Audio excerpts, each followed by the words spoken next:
He's a completely different person with a completely different life experience. He has a family that is with his father and his mother and his uncle. He's supported, which is unusual for a superhero. But for Spider-Man. Especially for Spider-Man. And in the end, he's going through the same experience Peter Parker went through 50 years ago or 10 years ago, depending on what universe you're in. And that afforded us, as you just saw, a lot of freedom with how we share that with you.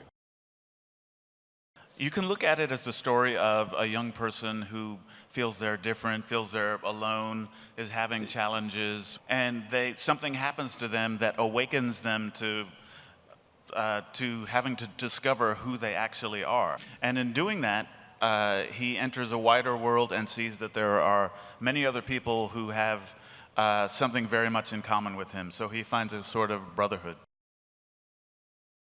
We all had the same question when we started, which was, why should there be another Spider-Man movie? And what we quickly determined was that if we were to, for all of us, if we were to make another Spider-Man movie, it has to look and feel unlike anything anyone has seen. And that's at least what we were trying to do. And what we learned quickly was that that's really hard to do. Yeah, so the first year and a half of development of the movie was just trying to figure out, first of all, what it might look like, and then trying to figure out how we would do that, because there were no... Comment on allait le faire? Yeah, there were no computer programs or algorithms. There was no way to actually make what we thought we might want to make. Or the first year and a half of the movie was spent making basically 2 seconds of footage.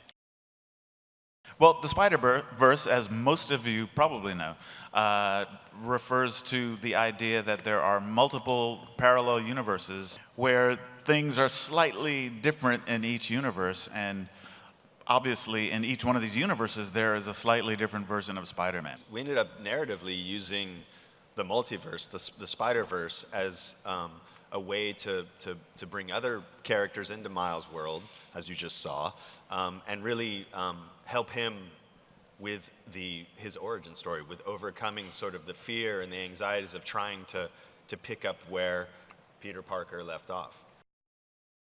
So first of all, Sarah and Ryan, were consulting on this movie, and they actually drew original artwork that's in the movie. They created Miles Morales in 2011, after Barack Obama had been elected president of the United States. And I think, what they were doing is just making a point that that we've lived with this mythology of Spider-Man for so long, and Peter Parker as the one and only Spider-Man, that there could be a multiracial, a diverse version of Spider-Man. Yeah, and when you walk around when you walk around Paris or New York or any city in this world, diversity is everywhere. It's even here, So I think what we were doing was just representing what's out there today.